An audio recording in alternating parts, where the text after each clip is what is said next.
পাউরুটি দিয়ে আমরা আজকে বানিয়ে ফেলবো অ্যাকুরিয়ামে রঙিন মাছের খাবার মাইক্রোআর্ম। সো লেটস সি আমরা পাউরুটি দিয়ে কীভাবে মাইক্রোআর্ম কালচারটা বানাই।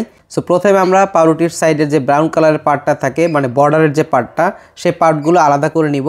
সো তার আগে আমরা বলে নেই মাইক্রোআর্ম আমরা মাছকে কেন দেই। আপনারা অনেকেই বলেন যে ভাই মাছের কালার সুন্দর আসতেছে না, মাছের গ্রোথ আগের মতো হচ্ছে না, পুষ্টি ঠিকঠাক মতো পাচ্ছে না। সো মাইক্রোআর্ম যেহেতু লাইফ ফুড, আর লাইফ ফুড মাছের ন্যাচারাল একটা ফুড, মানে জঙ্গলে বা পুকুরের লাইফ ফুড খেয়ে থাকে। সো লাইফ ফুড যখন আপনি দিবেন তখন অটোমেটিক্যালি মাছের কালার সুন্দর আসবে, মাছের গ্রোথ ভালো হবে, পুষ্টি চাহিদা বেটার হবে এবং রোগ প্রতিরোধ ক্ষমতা বাড়বে।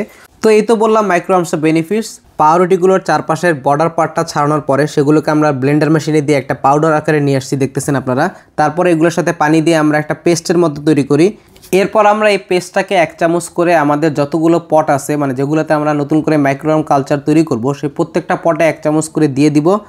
এরপর এই পটগুলোতে আমরা অ্যাড করব আমাদের কাছে অলরেডি যে মাইক্রোআর্মের কালচার আছে সেখান থেকে 1 চামচ করে মাইক্রোআর্ম। সো সেই মাইক্রোআর্মগুলো বংশবৃদ্ধি করে এখানে পুরো প্রত্যেকটা পট ভরিয়ে ফেলবে মাইক্রোআর্ম দিয়ে। প্রত্যেকটা পটের কাভারে আমরা ছোট ছোট ছিদ্র করে দেবো যেন এটার ভিতর থেকে বাতাস সুন্দর করে আসা যাওয়া করে। সো যারা ফিশ ব্রিডিং বা পোনা উৎপাদন করেন তাদের বাসায় কিন্তু এই লাইফ ফুডটা রাখা একদম মাস্ট। নতুন মাইক্রোআর্ম কালচারগুলো কিন্তু এখন পুরোপুরি রেডি। সবাই প্লিজ মাশাআল্লাহ বলবেন। পশু পাখি পালন সম্পর্কে এরকম ইনফরমেটিভ আরও নতুন নতুন ভিডিও পেতে আমাদের পেটম্যান বাংলাদেশ ফেসবুক পেজ এবং ইউটিউব চ্যানেলকে ফলো এবং সাবস্ক্রাইব করুন। টাটা।